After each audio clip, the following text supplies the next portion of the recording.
Aunque es parte de la naturaleza humana conversar con alguien, ser amigable, este no es el tiempo para hacerlo. Estas son las palabras de la ministra de Salud de Australia. Y ella sigue diciendo aquí, y si tú te encuentras a tu vecino en un centro comercial o en una tienda, no inicies una conversación. Ahora es el tiempo de minimizar tus interacciones con otros. Aun si tienes una máscara, eso no te ofrece protección completa.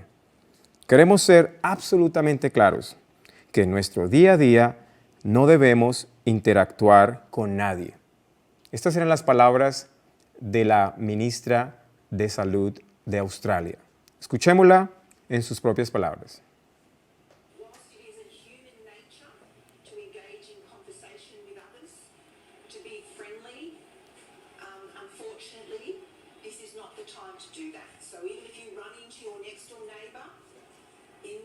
Shopping centre, in the Coles, whilst you're at Coles Woolworths or Aldi or any other grocery shop, don't start up a conversation. Now is the time for minimising your interactions with others. Even if you've got a mask, do not think that affords total protection. We want to be absolutely sure that as we go about our daily lives, we do not come into contact with anyone else that would... Así que lo que básicamente ella le dijo a los australianos es que debían de dejar esa parte humana a un lado mientras sucedía esta crisis sanitaria. Y estas mismas políticas se aplicaron en todo el mundo. Y si nosotros medimos este evento en el número de personas que fue impactada, en el número de países, este evento fue más grande que la Primera Guerra Mundial, fue mucho más grande también que la Segunda Guerra Mundial, porque estos dos eventos sucedieron en lugares específicos, pero no afectó a toda la población y no afectó a la población en temas tan específicos como la conversación con las personas, como la parte social. Aún este evento fue mucho más grande que el 9/11. Y la razón es porque el 9/11 también, así como la Primera y Segunda Guerra Mundial, estaba ubicado en un lugar específico, pero este evento afectó a toda la humanidad y aún todavía estamos viendo las secuelas de esta crisis. Así que esta crisis sanitaria que acabamos de experimentar es el evento más grande de la historia de la humanidad. Es el evento más grande de la historia de la humanidad. Ahora, ¿qué dice la Biblia sobre el evento más grande de la historia de la humanidad? Vamos en esta presentación a ver la Biblia y la gran crisis final. Vamos a estudiar este tema, vamos a ver cómo la Biblia nos puede explicar la crisis que estamos experimentando. Y antes de hacerlo, vamos a pedir la bendición de Dios para que el Espíritu de Dios nos guíe. Oremos. Padre Celestial, es un momento especial en el que pedimos tu bendición para que estés con nosotros, nos des luz y nos permita, Señor, conocer la verdad. Acompáñanos, Padre, y guíanos. En el nombre de Jesús pedimos esto. Amén. Amós 3, 6, 7 dice, se tocará la trompeta en la ciudad y no se alborotará el pueblo. ¿Habrá algún mal en la ciudad el cual Jehová no haya hecho? Porque no hará nada Jehová el Señor sin que revele su secreto a sus siervos los profetas. Así que la Biblia nos dice que el Señor no va a hacer nada sin antes revelarlo a sus profetas. Él siempre avisa qué es lo que va a hacer. No hace nada sin antes avisar a sus siervos los profetas. Así que si este es el evento más grande del mundo, ¿cómo puede la Biblia explicar el evento más grande del mundo? Es una pregunta que muchos cristianos se han hecho. Muchos se han preguntado, ¿qué es esto? ¿Cómo puede la Biblia explicarnos qué es lo que está sucediendo? Generalmente cuando se quiere explicar este evento, se hace una cita de Mateo 24, 7, que nos dice, y oiréis guerras y rumores de guerras. Mirad que no os turbéis, porque es necesario que todo esto acontezca, pero aún no es el fin. Porque se levantará nación contra nación y reino contra reino, y habrá pestes y hambres y terremotos en diferentes lugares. Cuando las personas muchos quieren explicar por la Biblia lo que acabó de pasar, se usa este texto y se dice, aquí dice pestes. Dentro de estas pestes está hablando de la crisis que estamos experimentando. Sin embargo, este texto no nos da suficientes detalles sobre lo que estamos experimentando. Y la razón es porque ahí habla de pestes, habla de muchas pestes, no de una peste en especial. Y como el Señor es muy claro en su palabra, para Él avisar lo que iba a suceder, Él debió habernos dicho cómo iba a pasar, debió habernos dicho cómo evitarla y cómo prepararnos. Así que este texto no nos ofrece suficientes detalles que nos expliquen la crisis actual. Así que debemos buscar otra explicación. En esta presentación vamos a hacer una aproximación a la explicación de esta crisis mediante la explicación de la destrucción de los 3 templos. Vamos a estudiar la profecía de la destrucción del primer templo que aparece en el Antiguo Testamento. Después vamos a estudiar la explicación de la destrucción del templo y la ciudad en el Nuevo Testamento, y nos vamos a dar cuenta que hay un tercer templo. La Biblia nos va a hablar de un tercer templo. Y aunque en este momento no podemos ver la conexión que tiene que ver la destrucción del templo con la crisis sanitaria que hemos estado experimentando, vamos a hallar esa respuesta al final de la presentación. Así que vamos a iniciar con el primer templo, la profecía de la destrucción del templo y la ciudad, del primer templo y la ciudad. Ese es el templo de Salomón. Para entender esta profecía debemos regresar al libro de Deuteronomio. Deuteronomio capítulo 47, verso 51.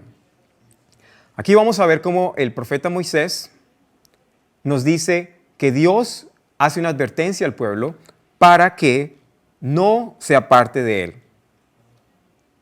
Porque si se aparta va a suceder algo especial. Vamos a leer Deuteronomio capítulo 28, verso 47 al 51. Por cuanto no serviste a Jehová tu Dios con alegría y con gozo de corazón, por la abundancia de todas estas cosas, servirás por tanto a tus enemigos que enviare Jehová contra ti, con gran hambre y con sed, y con desnudez, y con falta de todas las cosas, y él pondrá yugo de hierro sobre tu cuello, hasta destruirte. Jehová traerá contra ti una nación de lejos, del extremo de la tierra, que vuele como águila, nación cuya lengua no entiendas, gente fiera de rostro, que no tendrá respeto al anciano, ni perdonará al niño, y comerá el fruto de tu bestia y el fruto de tu tierra, hasta que perezcas. Y no te dejará grano, ni mosto, ni aceite, ni la cría de tus vacas, ni los rebaños de tus ovejas, hasta destruirte. El Señor advierte a Israel que si se apartan de Él, Él enviaría un poder invasor que consumiría todo lo que ellos tenían. Consumirían sus frutos y sus animales. Pero aquí nos dice algo más Moisés. Dice, pondrás sitio a todas tus ciudades hasta que caigan tus muros altos y fortificados en que tú confías en toda tu tierra. Sitiará pues todas tus ciudades y toda la tierra que Jehová tu Dios te hubiere dado. Lo que iba a hacer este invasor era hacer un sitio de la ciudad, cercar la ciudad e impedir la movilidad de la ciudad, y al impedir la movilidad en la ciudad hacia afuera, también iba a hacer que hubiera un colapso dentro de la ciudad. Y sigue diciendo aquí Moisés, y comerás el fruto de tu vientre, la carne de tus hijos y de tus hijas, que Jehová tu Dios te dio, en el sitio y en el apuro con que te angustiará tu enemigo. El hombre tierno en medio de ti y el muy delicado mirará con malos ojos a su hermano y a la mujer de su seno y al resto de sus hijos que le quedaren, para no dar a alguno de ellos la carne de sus hijos, que él comiere por no haberle quedado nada en el asedio y en el apuro con que tu enemigo te oprimirá en todas tus ciudades. Qué terrible condición a la que se vería sometido el pueblo. Habría calimanismo, eso es lo que nos dice aquí. Y nos dice que esto lo harían a escondidas. Pero va a decir algo más sobre las mujeres.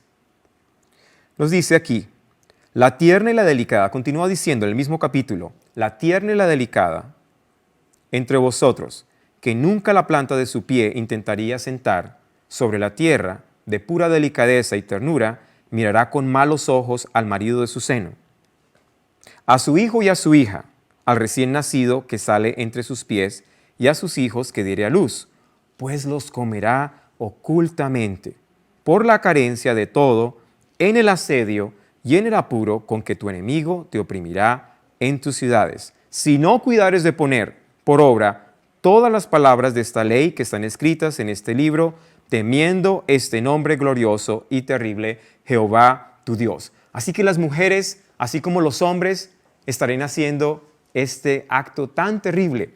Y vamos a ver que esta advertencia sobre las mujeres que tienen hijos sería repetida por Cristo mismo. Esta situación sucedería dentro del asedio a la ciudad de Jerusalén. Así que Moisés profetiza sobre el sitio y la destrucción del templo. Es el punto de partida de esta gran profecía que se repetirá varias veces. ¿Cuándo esta profecía sería cumplida en Israel? Porque el pueblo se apartó y no le sirvió, sino que decidió ir tras otros dioses. El Señor envía a sus profetas para advertir el cumplimiento de esta profecía. Porque el Señor no hará nada sin antes avisar a sus siervos, los profetas. En el capítulo 1 de Jeremías, el Señor le muestra que tiene un propósito de advertir al pueblo que el cumplimiento de la profecía de Moisés se realizaría en su tiempo si ellos no cambiaban de curso. Jeremías capítulo 1, versos 13 al 16 nos dice: vino a mí la palabra de Jehová por segunda vez diciendo, ¿qué ves tú? Y dije, veo una olla que hierve, y su faz está hacia el norte. Me dijo Jehová, del norte se soltará el mal sobre todos los moradores de esta tierra. Porque he aquí yo convoco a todas las familias del reino del norte, dice Jehová, y vendrán y pondrán cada uno su campamento a la entrada de las puertas de Jerusalén, junto a todos los muros en derredor y contra todas las ciudades de Judá. Esta era la maldición que Moisés había dicho, que el Señor enviaría una nación que invadiría a Israel y que la sitiaría. Aquí se está cumpliendo. Aquí nos dice por qué.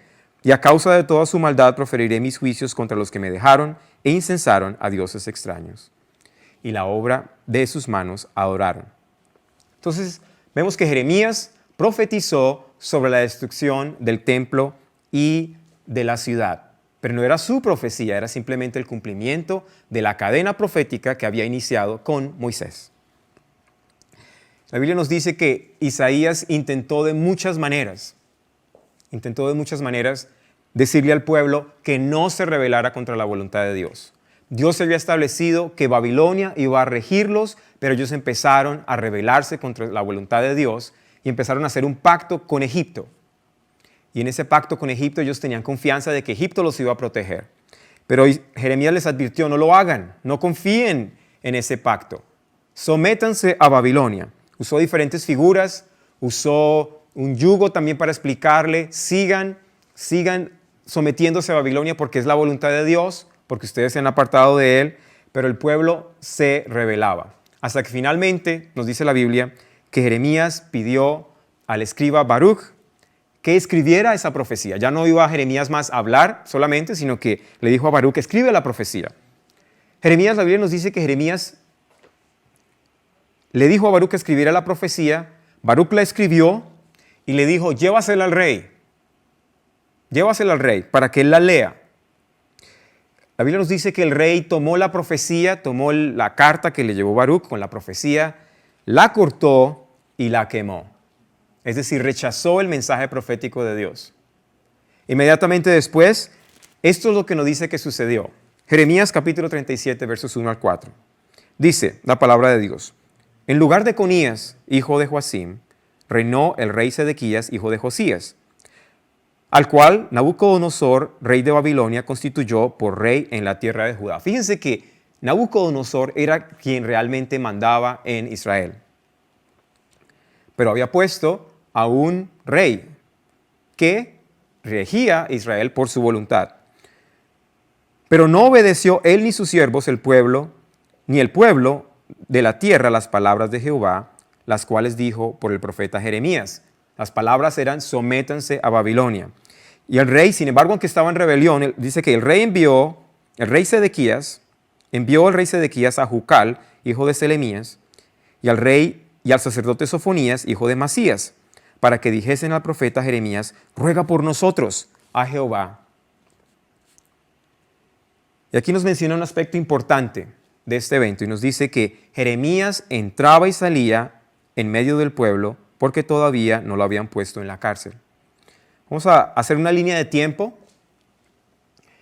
y vamos a ver que en la destrucción del primer templo hay un momento en el que Jeremías, el profeta de Dios, tiene libertad de movilidad de entrar y salir de Jerusalén. E inmediatamente después de este verso vamos a darnos cuenta que llega un sitio importante. Fíjense lo que dice en el verso siguiente. Y cuando el ejército de Faraón, que había salido de Egipto,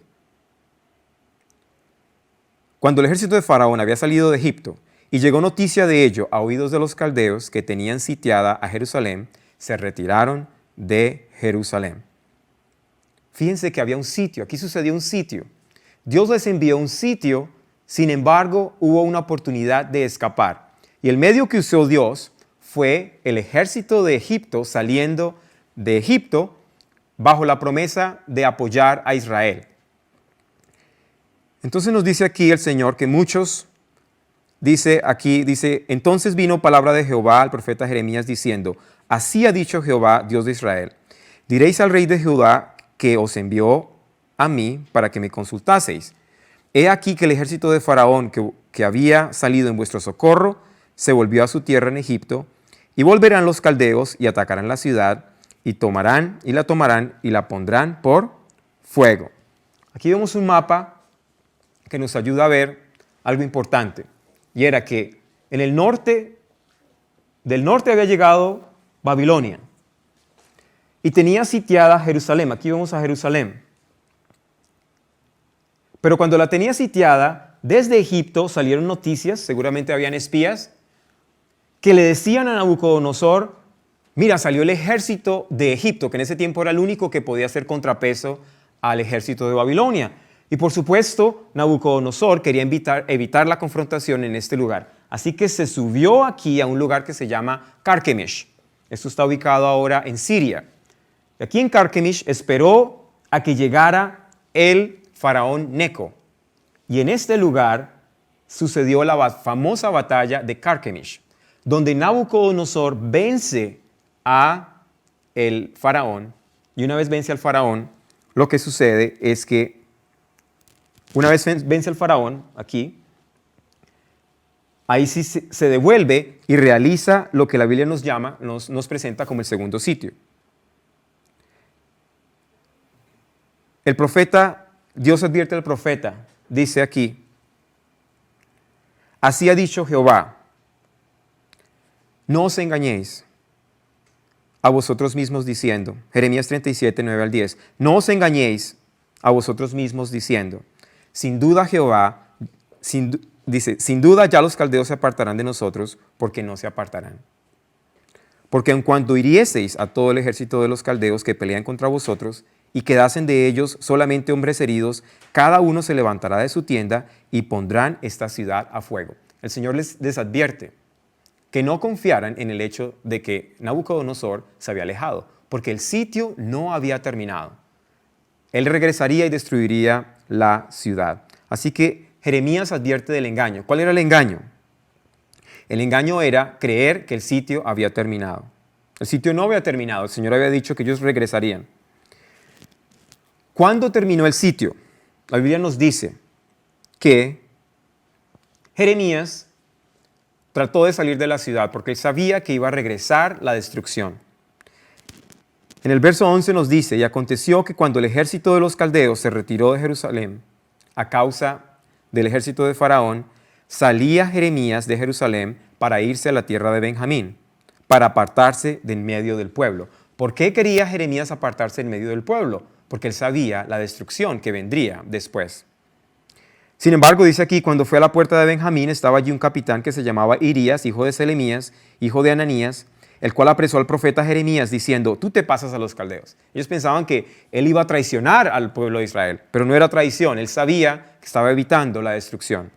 Y Jeremías dijo, falso, no me paso a los caldeos, pero él no escuchó, sino que prendió Irías a Jeremías y lo llevó delante de los príncipes. Así que en nuestra línea de tiempo tenemos que Jeremías en primer lugar tenía movilidad y luego vino el primer sitio. El primer sitio era un modelo de lo que iba a suceder después. El modelo era que iba a haber un sitio, iba a haber la destrucción. Sin embargo, en el primer sitio no hubo destrucción, porque Dios envía un modelo al profeta y a todos los que estaban escuchando al profeta para que creyeran la palabra de Dios. Sin embargo, después del sitio, así como Dios lo había advertido, el sitio se convirtió en una luz verde, es el punto de partida para que él entendiera que tenía que salir de la ciudad. Y Jeremías obedece y sale de la ciudad.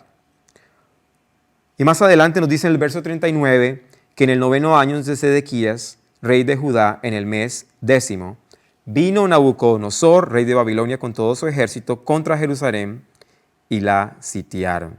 Así que vino finalmente ese periodo entre el primer sitio y el segundo sitio, era un periodo de tensión, porque inmediatamente iba a regresar el sitio verdadero, el sitio final donde vendría con destrucción. Y en este sitio, en este segundo sitio, es donde la Biblia nos habla que sucedió la destrucción del templo de Salomón y no quedó piedra sobre piedra, así como lo había dicho Dios por medio de Moisés y confirmado por medio del profeta Jeremías.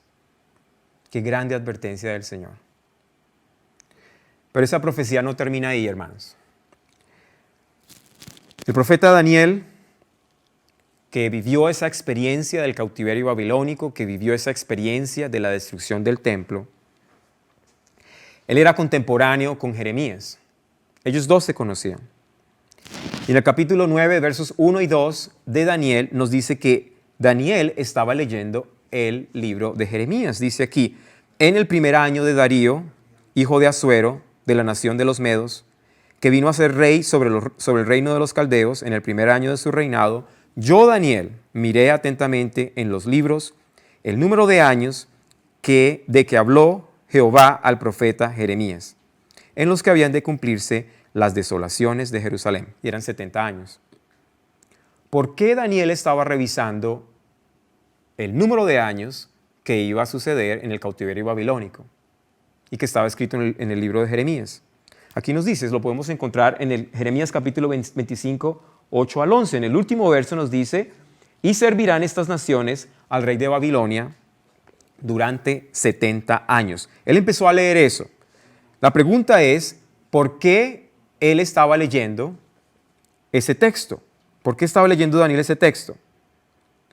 Muy bien, para entender por qué estaba leyendo ese texto debemos conocer cuál era el capítulo que se encontraba antes del capítulo 9. En el capítulo 8, Daniel recibió una visión que hablaba de desolaciones, usaba la misma palabra que usaba el profeta Jeremías. Pero en esa profecía, el profeta Daniel recibió que iba a haber una desolación de 2,300 días o 2,300 años. Entonces el profeta pensó, bueno, tal vez Dios va a extender esta profecía de Jeremías 2,300 años. Entonces estuvo muy preocupado. Y esta es la causa por la cual él elevó la oración a Dios, pidiendo misericordia para que esto no sucediera, según él lo estaba entendiendo. Que no iban a ser 70 años, sino 2,300 años. Así que él oró a Dios para que Dios le explicara, para que Dios tuviera misericordia. La respuesta de Dios fue explicarle en qué consistía esa profecía. Y como él estaba preocupado principalmente por su pueblo, por el pueblo sanguíneo, Dios le explicó que de esa profecía de los 2,300 días, 70 semanas, es decir, 490 años, de esa profecía correspondían al pueblo de Israel. Y dice aquí en el verso 9, versos 26 y 27, después de las 72 semanas se quitará la vida al Mesías y nada le quedará. El pueblo de un príncipe que ha de venir destruirá la ciudad y el santuario. Su final llegará como inundación y hasta el fin de la guerra durarán las devastaciones. Muy bien. Daniel entendió esta frase que dice aquí, Dice, el pueblo de un príncipe que ha de venir destruirá la ciudad y el santuario. Daniel entendió que la profecía de Moisés, que había dicho Jeremías, que él experimentó, que esa profecía se repetiría cuando llegara el Mesías, después de que llegara el Mesías. Y para eso el pueblo tendría 490 años para entender este mensaje y evitar ese castigo que estaba establecido desde Moisés. Daniel recibió iluminación, Daniel recibió comprensión. Sin embargo, él murió. Pero su profecía quedó escrita y quedó escrita con un propósito especial. Y vamos ahora a ingresar a la destrucción del segundo templo. Ya vimos la destrucción del primer templo, ahora vamos a ver la destrucción del segundo templo. Y en este caso, vamos a ver las palabras, vamos a escuchar las palabras de nuestro Señor Jesucristo. Nuestro Señor Jesucristo, quien retoma la profecía de Daniel. Aquí nos dice en Mateo capítulo 24, versos 15 al 18. Por tanto, cuando veáis en el lugar santo la abominación desoladora de la que habló el profeta Daniel, el que lea entienda, entonces los que estén en Judea huyan a los montes. El que esté en la azotea no descienda para tomar algo de su casa, y el que esté en el campo no vuelva atrás para tomar su capa. Aquí el Señor nos está diciendo, vayan y lean Daniel. Y la profecía que se menciona aquí es la profecía que acabamos de leer en Daniel capítulo 9, versos 26 al 27. El Señor advierte que cuando vean esa señal deben salir de la ciudad porque la destrucción vendría más adelante. En el libro de Lucas, cuando él cita este mismo verso, este mismo evento, Lucas es más específico. Lucas nos dice, pero cuando veáis a Jerusalén rodeada de ejércitos, sabed entonces que su destrucción ha llegado. Lucas nos dice que la señal para salir para el pueblo de Dios era la ciudad sitiada, que no es diferente a lo que había sucedido en la destrucción del primer templo. Que cuando vieran la ciudad sitiada, entonces entenderían que esa era la señal para que salieran, porque más adelante vendría la destrucción. Entonces, al ver este evento, y esto sucedió en el año 66, antes del año 66, los discípulos tenían libertad para moverse, para salir y entrar de Jerusalén. Sin embargo, en el año 66, la historia nos dice, el historiador Josefo, que fue el historiador más importante judío de ese tiempo, nos dice que en el año 66 vino un sitio que fue liderado por Cestio Galo. Cestio Galo vino luego de que había sucedido una gran revolución en Israel a causa de los impuestos que se habían estado cobrando y que habían sido sacados del templo, y el pueblo se revolucionó. Y esa revolución llevó a sacar a los romanos, pero los romanos enviaron a Cestio Galo en el año 66.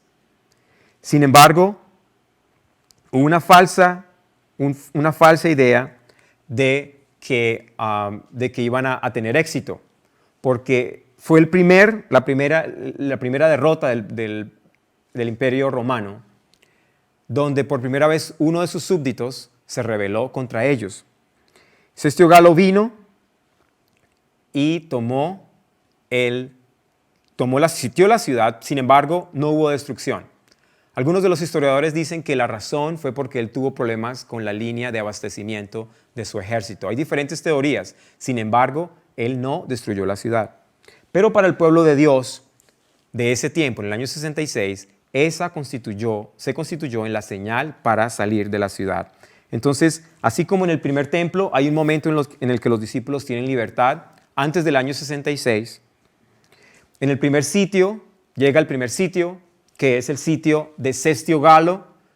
El sitio de la ciudad, el pueblo no puede salir, limita su movilidad. Y ese evento es la señal predicha por Cristo para que el pueblo saliera de Jerusalén. Los hijos fieles de Dios salen de Jerusalén y en el año 70, es un momento de tensión porque vendría la destrucción. Y en el año 70, el general Tito, hijo de Vespasiano había iniciado la campaña para reconquistar Jerusalén luego de que Cestio Galo había fallado, pero él no pudo concluir porque fue llamado a ser emperador. Pero su hijo vino a traer la destrucción y en el año 70 trajo la destrucción de Jerusalén, la famosa destrucción de Jerusalén del año 70. Es un evento dramático, porque lo que los historiadores nos dicen es que, así como Cristo lo había dicho, en ese sitio hubo mucha destrucción, y hubo mucha muerte. Y las palabras de Moisés, que había dicho que las mujeres que tuvieran niños iban a realizar canibalismo, se cumplieron en este sitio en el año 70. Terrible, porque son las consecuencias del rechazamiento del pueblo de Israel al Mesías que había sido enviado para su salvación. Entonces, este modelo que nosotros vemos en el primer templo se repite en el segundo templo. Vamos a repetirlo porque es importante. El pueblo tiene libertad antes del año 66 y en el año 66 Dios envía un modelo del sitio para que el pueblo crea y entienda que era posible. Si nosotros nos ponemos a pensar en el pueblo de ese tiempo, los judíos veían imposible que Jerusalén fuera sitiada, porque Jerusalén estaba aliado con Roma. ¿Y quién podría vencer a Roma? Así que las palabras de Cristo sonaban algo extraño. ¿Cómo era posible que Jerusalén fuera sitiada? Era imposible, pero Dios les mostró que sí era posible. Y ese evento les mostró que vendría una destrucción y Cristo les advirtió. Cuando Cristo sube al cielo, los cristianos predicaron de la importancia de la transformación del corazón, de las parábolas que Cristo había dicho, pero sobre todo habían advertido, Cristo dijo que debíamos estar atentos a cuando la ciudad fuera sitiada. Ese mensaje era parte del mensaje de la transformación del corazón. Era un mensaje central. Y para un incrédulo, para un romano, ¿cómo distinguir entre un cristiano fiel y un cristiano infiel? La manera de distinguirlo era ver los cristianos que salieran después del año 66. Esa era la definición de un verdadero cristiano, el que escuchara las palabras proféticas de Cristo. Después de ese sitio fue la señal, vino un periodo de tensión para finalmente llegar la destrucción tan advertida. Pero recordemos, esta destrucción no es nueva. Ya había sido profetizada por Moisés, repetida por Jeremías y profetizada también por el profeta Daniel. Y Cristo, nuestro Señor Jesucristo, retoma las palabras de Daniel y nos dice que eso se iba a cumplir. Y en este tiempo se cumplió esta profecía. Pero aquí nos dice, todos los cristianos, la mayoría de los cristianos entienden que esta profecía tiene una doble aplicación. La primera aplicación está hecha para el año 66 y el año 70.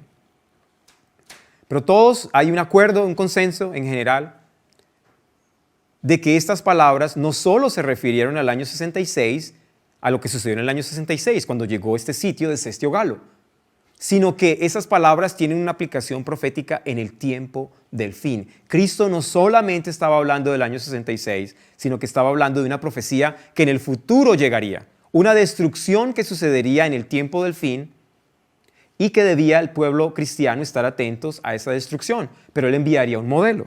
Así que esas palabras se repetirían en los últimos días. Hay un acuerdo en general, un consenso, de que esta profecía tiene una doble aplicación. Pero la pregunta interesante es, si el templo quedó destruido en el año 70 y no quedó piedra sobre piedra, después de la destrucción de ese templo, ¿dónde está el templo de Dios? ¿Dónde está el templo de Dios el día de hoy?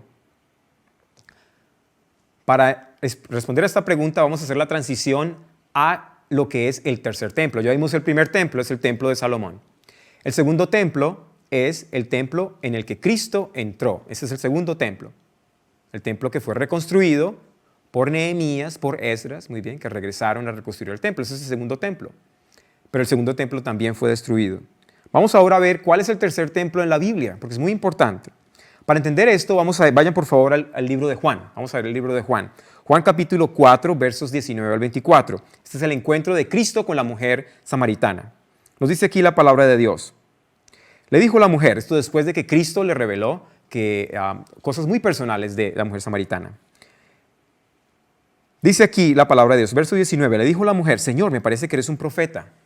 Nuestros padres adoraron en este monte, pero vosotros decís que en Jerusalén es el lugar donde se debe adorar. Cristo le respondió, mujer, créeme que la hora viene cuando ni en este monte, es el monte de Samaria, ni en Jerusalén adoraréis al Padre. Vosotros adoráis lo que no sabéis. Nosotros adoramos lo que sabemos porque la salvación viene de los judíos.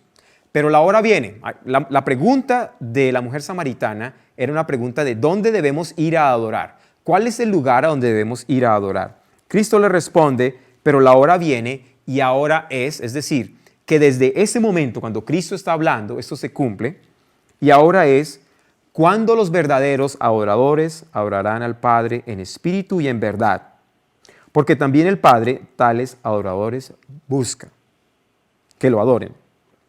Dios es espíritu y los que lo adoran en espíritu y en verdad es necesario que lo adoren. El Señor está diciendo aquí una afirmación muy importante. Nos está diciendo que de ahora en adelante, desde que Él vino, la adoración no se restringiría a un lugar físico, sino donde sea que esté el pueblo de Dios, donde sea que la palabra de Dios sea expuesta, ese lugar se convertiría en el lugar de adoración, en el templo de Dios. Y vemos esta confirmación, la vemos en 1 Corintios 6, 19, cuando el apóstol Pablo nos dice con claridad, dice, ¿acaso no sabéis que sois templo del Espíritu de Dios? Que sois templo de Dios y que el Espíritu de Dios está en vosotros. Si alguno destruye el templo de Dios, Dios lo destruirá a él. Porque el templo de Dios, el cual sois vosotros, santo es. El templo de Dios ahora es el cuerpo del cristiano que adora a Dios en espíritu y en verdad. Ahí es el templo de Dios.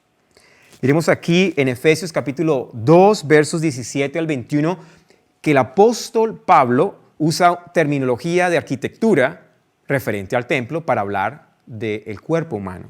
Dice aquí, y vino y anunció las buenas nuevas de paz a vosotros que estabais lejos y a los que estabais cerca, porque por medio de él, los unos y los otros tenemos entrada por un mismo espíritu al Padre.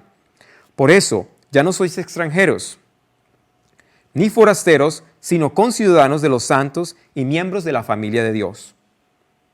Edificados, si ven, el término aquí edificados es un término de arquitectura. Edificados sobre el fundamento de los apóstoles, siendo la piedra principal del ángulo Jesucristo mismo. El templo de Jerusalén tenía una piedra angular sobre la cual se fundamentó el templo. Está hablando del término del templo de Dios.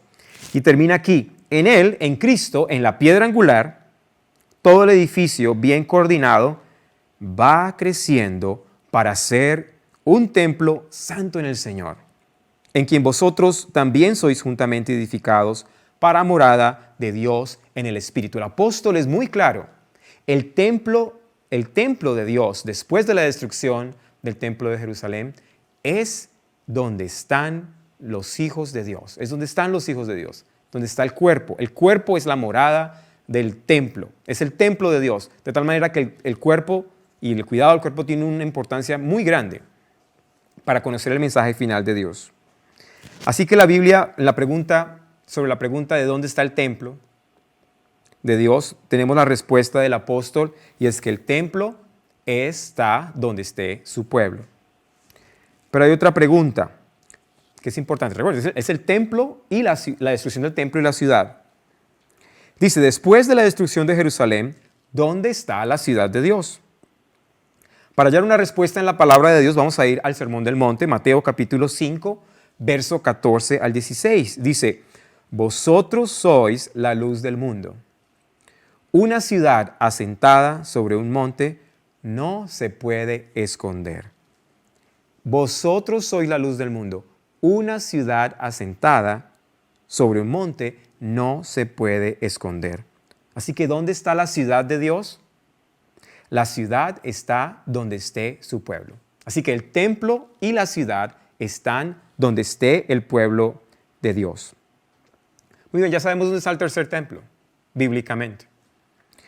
Así que cuando el Señor profetiza que Jerusalén iba a ser rodeada de ejércitos, está refiriéndose al templo espiritual y a la ciudad espiritual donde está su pueblo. Pero ¿dónde está el pueblo de Dios hoy?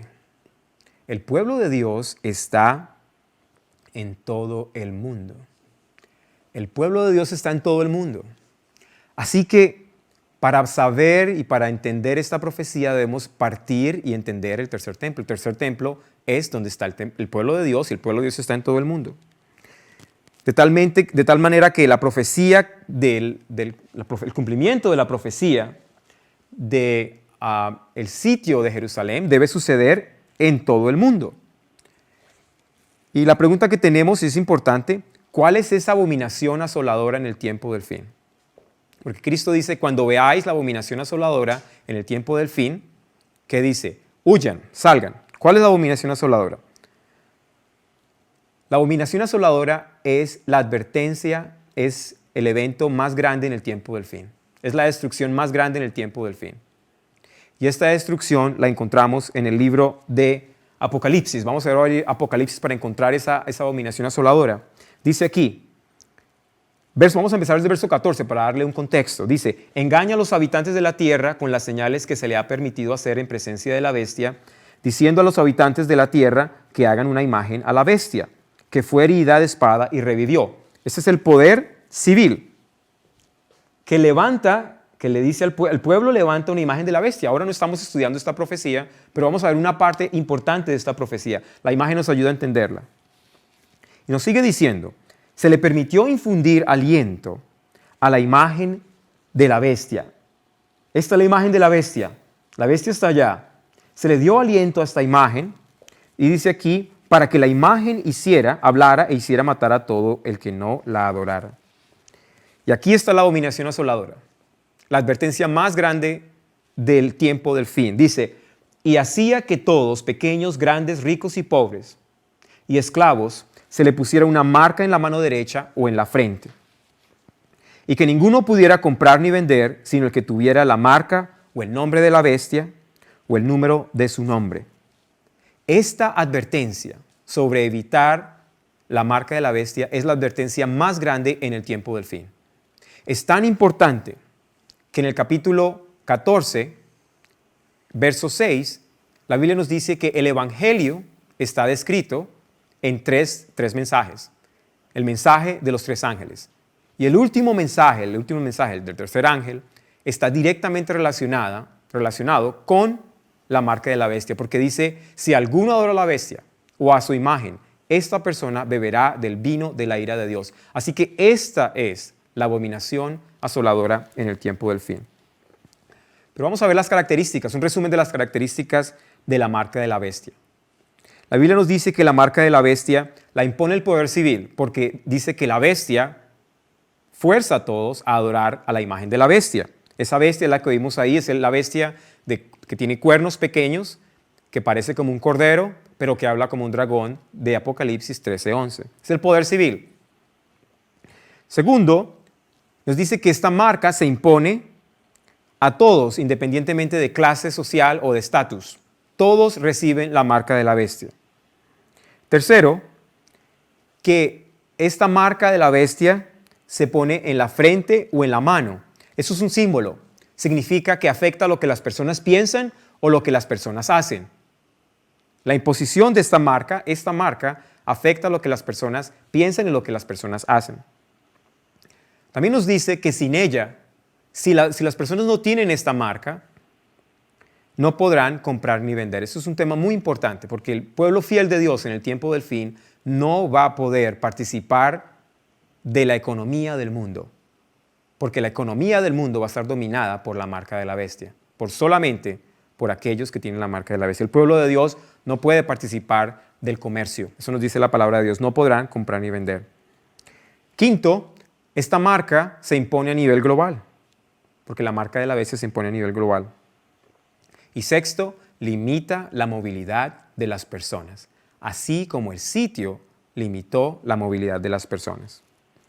Entonces tenemos aquí, vamos a repetir, vamos a resumir, ya vamos llegando al punto final. Nos dice que en el primer templo tenemos que Jeremías tenía libertad en un momento, llegó el primer sitio y ese sitio fue la advertencia de Dios para que el pueblo creyera. Jeremías obedeció, salió y después llegó la destrucción del templo. El profeta Daniel profetizó sobre el futuro de la repetición de este evento. Cristo retomó el profeta Daniel y nos dice que iba a haber una señal para salir de las ciudades. En el año 66 se cumplió esta señal, pero antes del año 66 el pueblo, los discípulos tenían movilidad podían salir y entrar de Jerusalén. Pero en el año 66 llegó el primer sitio en donde se cumplieron las palabras de Cristo. Luego de ese sitio los cristianos entendieron que era el momento para salir de la ciudad y los discípulos salen de la ciudad para evitar la destrucción que regresaría en el año 70 con Tito. Ahora, en nuestros días tenemos aquí, vamos a ir de atrás para adelante, muy bien. Tenemos aquí el evento de la destrucción es la imposición de la marca de la bestia. Es la destrucción. Pero como ya hemos visto antes, el Señor debe enviar un modelo. Debe enviar un sitio. Aquí hay un sitio, debe enviar un sitio. Y este sitio es la advertencia más importante. Un sitio, un evento que sería el preludio a la marca de la bestia. Pero ya tenemos las características de la marca de la bestia. Es decir, tenemos que la marca de la bestia la impone el poder civil, se impone a todos independientemente de clase social, estatus y riqueza. Tercero, se impone en la mano o en la frente. Cuarto, sin ella las personas no pueden participar del comercio. Y quinto, la marca se impone a nivel global. Y sexto, limita la movilidad de las personas. Esas son las características de la marca de la bestia, la abominación asoladora. Pero como ya hemos visto el modelo, sabemos que Dios tiene que advertir a su pueblo de lo que va a suceder. Entonces, voy a sugerir que antes de que venga la marca de la bestia, Dios tiene que enviar un evento donde el poder civil impone algo, donde eso que impone el poder civil se lo impone a todos independientemente de clase social. No importa quién sea, todos deben recibir eso que obliga el poder civil. Tercero, lo que el poder civil impone afecta a lo que las personas piensan, la visión de las personas, como las personas ven el mundo, y afecta a lo que las personas hacen. Cuarto, si las personas no reciben eso que el gobierno está dando, el poder civil está dando, no van a poder comprar ni vender. Quinto, esa imposición debe ser a nivel global. Todo el mundo debe estar involucrado. Y sexto, ese evento debe limitar la movilidad de las personas. Y ya que tenemos tantos testimonios, los testimonios de la destrucción del primer templo, los testimonios de la destrucción del segundo templo, podemos entender que la crisis que acabamos de pasar y que todavía estamos experimentando puede ser entendida como ese evento central que significa la advertencia de Dios para lo que viene. Esa crisis sanitaria que tiene todos los elementos de la marca de la bestia, pero no es la marca de la bestia.